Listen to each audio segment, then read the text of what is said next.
여러분 안녕하십니까? 정치 내비게이션의 아나운서 정승조입니다. 서울 지하철 2호선에서 정차해 있던 열차를 뒤따르던 열차가 추돌하는 사고가 발생했죠. 사망자나 중상자는 없었지만은 승객 200여 명이 다친 아찔한 사고였습니다. 세월호 사건의 충격이 여전한 터에 여러 사람이 이용하는 교통시설에서 또다시 이런 사고가 일어나는데요. 우리 사회의 불안함이 어느 수준인지를 단적으로 보여주는 사고가 아닐 수 없습니다.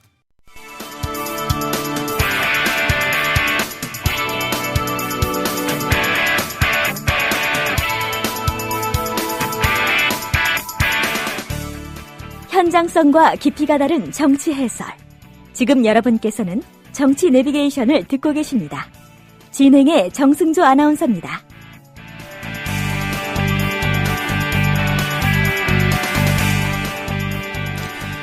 박근혜 대통령은 세월호 참사 발생 19일째인 어제 사고 현장 인근인 전남 진도 팽목항을 다시 방문했죠. 팽목항에 설치된 가족대책본부 상황실에 들러서 실종자 가족들을 만났습니다. 정가레이도 오늘은 박상철 경기대 정치전문대학원 교수 전화 연결돼 있습니다. 안녕하십니까? 네, 안녕하세요. 네, 앞서 전해드렸습니다만 박 대통령이 어제 진도를 다시 방문했어요. 지난달 17일 이후 두 번째지요? 그렇죠. 두 번째 방문을 했습니다. 이번에 방문할 때 이제 표현이 이제 살이 타들어간 듯한, 가슴이 미어지는 듯한 이런 표현을 쓰면서 예. 자신도 가족을 잃어봤기 때문에 이제 같은 그 실종자 가족들하고 동병상련의 감정에 말을 많이 했고요. 네. 또 어쨌든 이제 무한 책임이라는 표현을 많이 썼습니다. 그래서 같이 동행한 사람도 청와대 무슨 정무, 경제, 홍보 이래서 많은 사람이 총동원됐던 동원한 모습을 보였는데요. 네. 어쨌든 이번 박근혜 대통령이 그 세월호 사건 관련돼서 사과하는 방식이라든가 이런 대응 방식에 대해서 많은 비판이 있었지 않습니까? 예. 그래서 물론 거기에 대한 어떤 반응으로 볼 수도 있는 그런 모습도 있었죠.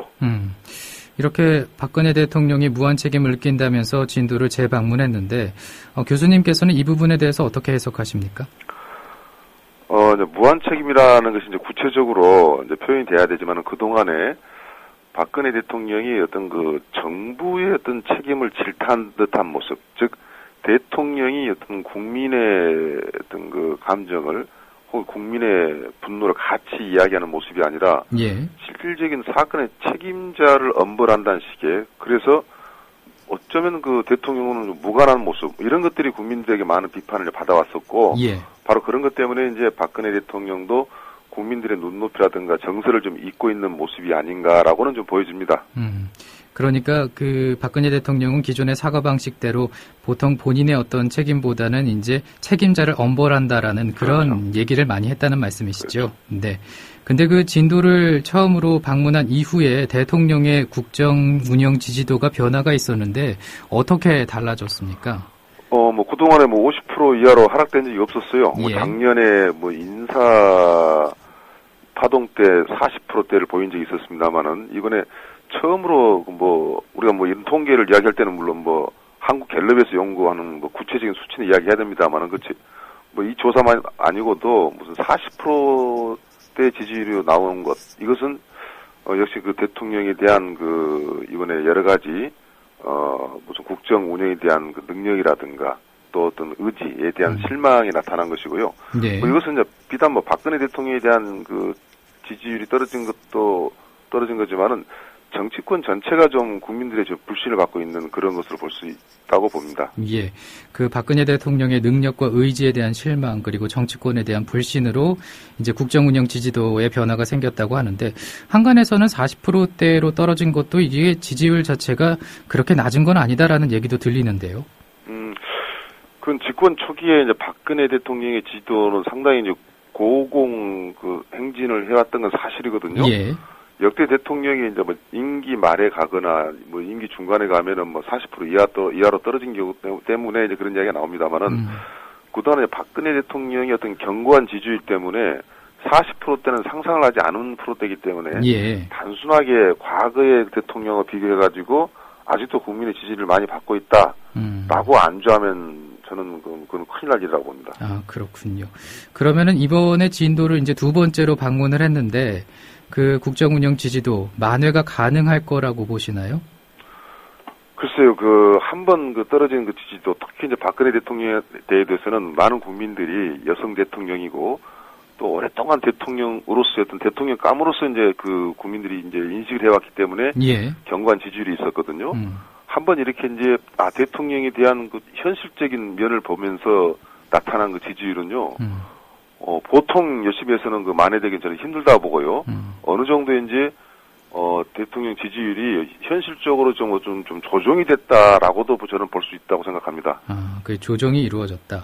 근데 만약에 박근혜 대통령의 그 국정운영 지지도가 만회되기 위해서는 어떤 부분이 정말 달라져야 된다. 국민들에게 어떤 부분을 보여줘야 된다고 생각하십니까? 가장 중요한 것은 역시 소통입니다. 박근혜 대통령에 대한 비판은 오랫동안 되었던 것이, 어떤 그 의지라든가 결단력 이런 것들은 좀 좋은 면으로 부각될 수도 있지만 반면에 국민과의 어떤 소통, 뭐 이런 민주적인 사고 방식, 여기에는 이 국민들의 어떤 그 불신이라든가 정치권에서의 어떤 비판이 있었거든요. 예. 이번에 바로 그런 면이 잠깐 보여진 거예요. 그래서 정말 어떤 뭐 구체적으로 누구를 인사하고 이런 문제가 아니라 정말 소통, 민주적인 어떤 그 정치를 해야 되겠다라는 근본적인 문제로 돌아가주는 것이 저는 박근혜 대통령이 지지를 뭐 옛날 같지는 않겠지만 만회할 수 있는 가장 근본적인 저는 그 대책이라고 생각합니다. 네. 그리고 저는 이번 그 세월호 참사를 보면서 그 박근혜 대통령의 공감 능력에 대해서도 다시 한번 생각해 보게 되더라고요. 그렇죠. 교수님께서는 어떻게 보셨습니까? 그래서 같은 이야기인데요. 누가 정서를 같이 한다는 게 굉장히 중요한 거죠. 이번 같은 경우도 뭐 비판하는 사람 입장에서는 마치 평상시 말투가 무슨 유체 이탈하는, 나하고 관련 없는 듯한 그 말투에 대해서 비판을 많이 했거든요. 예. 이번 같은 경우도 구체적으로 뭘 해달라는 게 아니라, 엄청난 사실 참사거든요. 예. 이런 상황에서 같이 겪는 동병상련의 그런 모습을 보여주는 대통령을 국민들은 원했던 거고, 특히 여성 대통령이니까 더더욱 그걸 요구했던 건데, 그런 잔정이 보이지 않았던 것이죠. 네. 박근혜 대통령이 이런 국민의 목소리를 조금 더 귀담아 들었으면 좋겠습니다. 그 정치권의 반응을 한번 살펴보겠습니다. 이 박 대통령의 진도 재방문에 대해서 새정치민주연합은 어떤 반응입니까? 굉장히 이제 준엄한 비판을 했고 혹평을 했는데요. 네. 저는 보다 더 야당이 국민의 분노를 구체적으로 더 저는 담을 필요가 있다고 봐요. 그래서 정말 국민을 대신해서 야당은 대통령을 질타한다라는 거기 때문에 지금 정말 국민들의 분노를 대통령과 국민한테 맡기지 말고 저는 야당이 비판을 해도 좋습니다. 이번 건에만큼은 구체적으로 국민의 어떤 분노를 대신해 줄 수 있는 그런 보다 더 깊이 있는 저는 논평이 있었으면 그런 바람이 좀 있습니다. 국민의 분노를 더 받아서 깊이 있는 논평을 했으면 좋겠다. 아무튼 이제 새정치민주연합은 혹평을 하지 않았습니까? 네. 근데 그 이유를 어디에 있다고 보시는 건가요? 이제 무엇보다도 이제 표현은 이제 안철수 대표가 통렬한 사과를 해야 된다라는 건데요. 아직도 이제 구체적으로 이제 야당에서 이렇게 구체적으로 어떠한 면에 문제가 있다라고 이야기하고 있지는 않지만 전반적으로 국민들하고 같이 하는 자세 그리고 뭔가 뭔가 쫓겨서 마지못해 하는 그런 대통령 사과 이런 것에 대한 집중적인 평가를 저는 야당에서 하고 있다고 봅니다. 예, 그러니까 박근혜 대통령의 평가에 대해서 조금 더 집중적으로 네. 평가를 혹평을 그리고 좀 신랄하게 비판을 했으면 좋겠다고 말씀해 주셨는데 반면에 새누리당에서는 새정치민주연합의 혹평에 대해서 사주의 기준이 뭐냐고 반박을 했더라고요. 이거 제가 야당 편만 들고 여당 편을 안 들겠다는 건 아닌데요. 예. 저는 새누리당도 대통령과 같은 책임감을 저는 느껴야 된다고 보거든요. 지금 새누리당에서 이런 표현을 쓰죠. 도대체 야당에서 이게 끊임없이 대통령을 공격하는 것은 무엇을 노리고 하느냐. 예. 이런 표현이라든가. 그다음에 안철수 대표의 통렬한 사과라는 기준을 좀 구체적으로 이야기해봐라. 이런 것은 대통령을 어떤 대신 대변하기 위해서는 말을 있을지 모르겠지만 우리가 유구무원이라고 정말 새누리당도 이럴 때는 같이 비판을 받는 것도 저는 오히려 좋은 자세라고 보이고 그래서 예. 조금은 이것도 보이지 않는 여야 간의 정쟁거리로 보인 것은 상당히 아쉽습니다. 정치권에서 이런 반응을 보여도 어찌됐든 국민들의 마음은 여전히 불편할 것 같습니다. 그 한국선주협회 후원으로 지난 2009년부터 국회의원들이 외유성 해외 시찰을 매년 다녀온 것으로 드러나고 있습니다. 이것은 좀 어떻게 봐야 될까요? 그렇죠. 아마 제가 볼 때는 그런 외유성 보조를 받아가지고 나가는 것 외에도 저는 상당히 좀 많을 수 있다고 보는데요. 예. 이제 이번에 정치권에 대한 국민들의 불만은 이겁니다. 바로 이러한 경우는 여러 가지 정말 그 국민들의 눈에서 다양하게 이야기할 수 있는 정치권인데 이번에 침묵으로 일관했거든요. 그렇기 때문에 국민들이 항상 우리나라 정치권한테 많은 기대를 하기 때문에 거기에 대응할 만큼의 어떤 그 비판과 실망도 많이 하거든요. 예. 아마도 그런 건이 나올 때마다 국민들의 그 불만은 더 증폭되고 이게 언젠가는 어떤 정치 변화에 또 큰 저는 계기가 될 수도 있다고 저는 봅니다. 그런데 이렇게 좀 중요한 때에 이렇게 또 예전에 그 한국선주협회 후원으로 외유성 해외 시찰을 다녀온 것으로 드러난 걸 보면 이게 이런 사건이 일어날 거라고는 예견은 하지 못했겠지만은 그래도 국회의원들 정말 그 일반적인 어떤 그 커먼 센스가 좀 떨어지는 게 아닌가라는 생각도 들거든요. 그렇죠. 이제 이런 사건이 났기 때문에 이제 그 사건이 부각될 수도 있지만 예. 정치권의 이제 문제가 뭐냐면 우리 정치권이 좀 그 공직자로서의 책임과 어떤 해안을 갖는 것에 대해서는 상당히 그 좀 무책임한 게 우리 정치권이기 때문에 계속 그 불만을 해오고 특히 이제 우리가 정치권은 싸움만 한다고 했잖아요. 예, 즉 예. 여야 간에 정쟁만 할 줄 알지 우리 사회에 어떤 변화를 주고 특히 이제 이런 안전 이런 시스템은 정부도 책임이 있지만은 항시 정치권에서 미리 좀 이야기를 하는 것이야말로 정치권이거든요.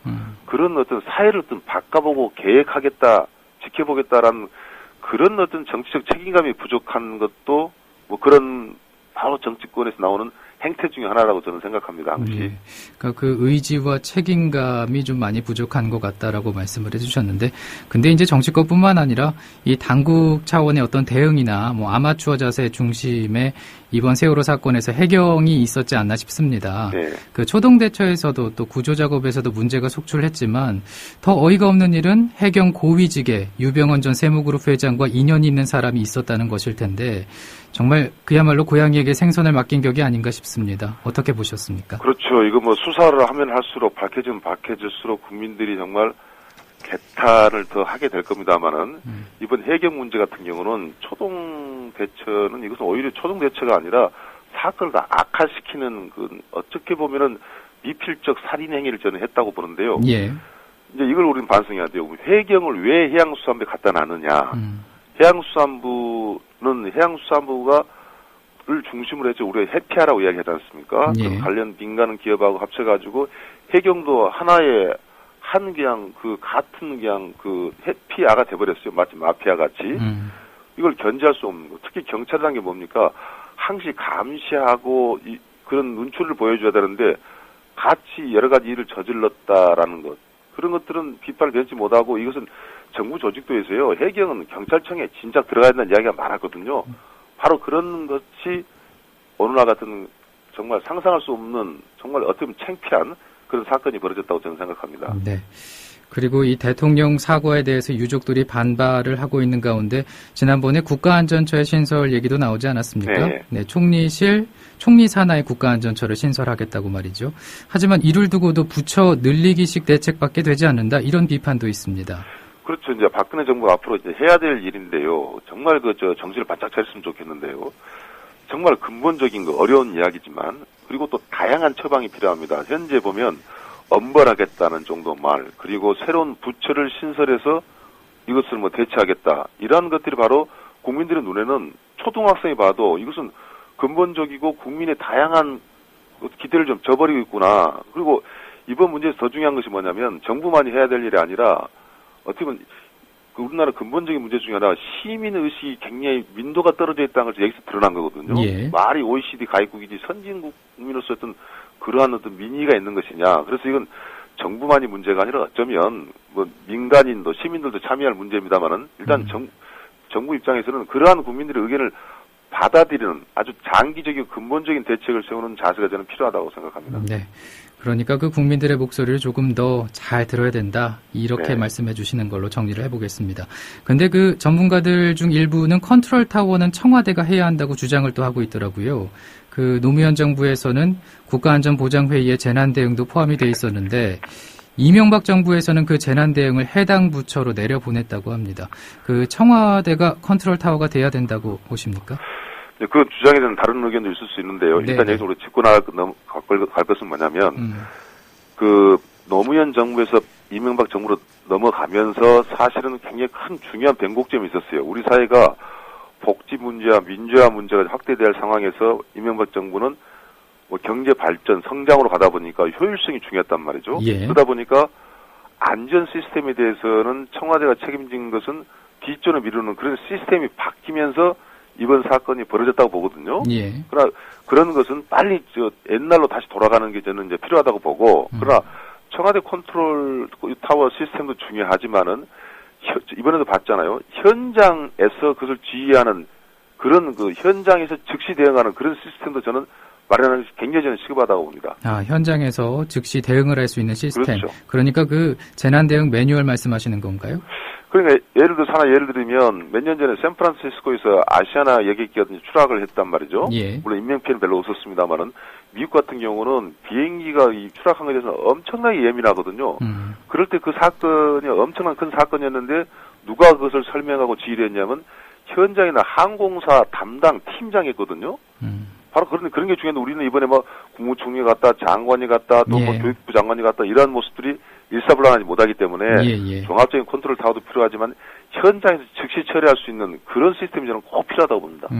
그러면은 그 이제 만약에 박근혜 대통령이 신설하겠다고 한 국가안전처가 재난 컨트롤 타워가 되기 위해서는 그 선결 과제로 현장의 어떤 그 매뉴얼이 제대로 갖춰져야 된다 이렇게 그렇죠. 보시는 건가요? 예. 아주 중요하죠. 네. 그리고 그 세월호 침몰 사고에 이어서 지난주에는 지하철 2호선의 추돌 사고까지 대형 사고가 잇따라 발생했는데 이 자칫하면은 대형 참사가 될 뻔한 아찔한 순간이었습니다. 네. 그 신호기가 고장이었다는 걸 나흘간이나 몰랐는데 이걸 어떻게 보셨습니까? 그래서 이제 우리나라는 구석구석 이제 뭐 여기만의 비단이 있겠습니까? 정말 우리가 그동안에 무슨 경제 발전을 고도로 뭐 성장해 와서 뭐 선진국에 뭐 너무나 빨리 압축 성장을 해왔다 이런 것을 우리 자랑도 되지만은 그 반면에 바로 이런 모습들이 우리 사이에 적폐란 말을 썼잖아요. 예. 쌓이고 쌓인 이 폐단이 있기 때문에 이러한 것을 하나씩 저는 점검을 해가야 되는데 이거 비단 어떤 뭐 지하철만 있겠어요. 비행기도 있을 수 있고 버스도 있을 수 있고 다 있을 거 아닙니까? 예. 그런 것도 있고 사회 전반에 대한 어떤 안전 시스템에 대해서 점검하는 계기로 삼아야 되고 이번에 지하철 사건 같은 경우도 이것은 뭐 어떻게 보면 그나마 다행했다 정도의 사건 결과였다고 저는 보고요. 이게 이제 전반적으로 점검하기 위해서는 각 그 민간인들의 말을 좀 들어봐야 돼요. 민간인들이 이제 민간 전문가들이 국민의 소리거든요. 예. 이런 것들을 좀 근본적으로 바로 청와대에서 바로 이런 것들을 의견을 취합하고 뭐 이런 게 좀 필요하지 않나 하는 생각이 듭니다. 그 민간인들의 목소리라고 하면 구체적으로 어떤 부분이 좀 논의가 되고 있나요?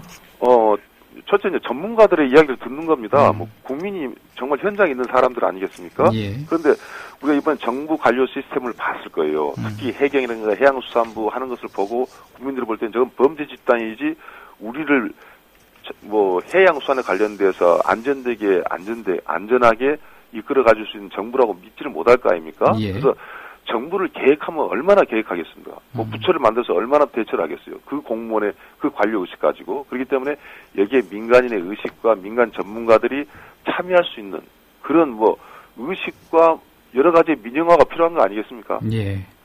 그리고 이 정부 차원의 재난관리 시스템에 대한 우려가 높아지는 것도 생각해보지 않을 수가 없습니다. 그렇죠. 예.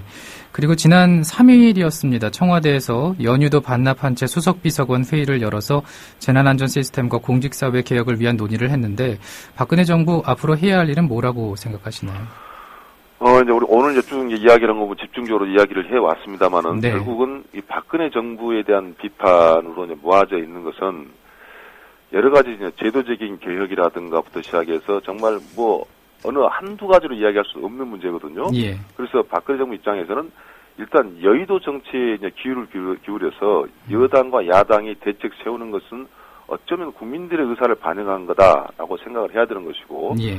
특히 이제 그 박근혜 정부의 이제 문제점 중에 하나가 지나치게 청와대 중심으로 운영되고 있는 시스템 이 자체가 저는 굉장히 불안하다고 보거든요. 예. 그래서 각 부처에서 이 각 부처가 현장의 시스템까지 연결될 수 있는 어쩌면 그 정부의 근본적인 계획을 이번 계획으로 삼아야지. 이게 단순하게 배가 이렇게 침몰을 해서 많은 사람이 죽었다는 사건이 아니라 대통령 본인도 적폐라고 이야기했지 않습니까? 예. 우리나라 근본적인 어떤 이 정치권도 정치권이지만은 정부의 변화가 저는 있어야 될 것이고, 여기에 대해서 저는 뭐 그렇게 해준다고 저는 100% 믿지 않습니다. 국민들도 그런 차원에서의 시민운동가도 그런 요구의 어떤 시민운동을 저는 해야 된다고 생각합니다. 네. 오늘 여기까지 듣죠. 고맙습니다. 네. 지금까지 박상철 경기대 정치전문대학원 교수와 함께했습니다. 국민 라디오 지지하는 4가지 방법 아시나요? 다운로드하기, 별점 주기, 댓글 달기, 구독하기. 국민 라디오를 보다 많은 이들에게 전할 수 있는 가장 손쉬운 방법. 다운로드하기, 별점 주기, 댓글 달기, 구독하기. 잊지 마세요. 다운로드하기, 별점 주기, 댓글 달기, 구독하기.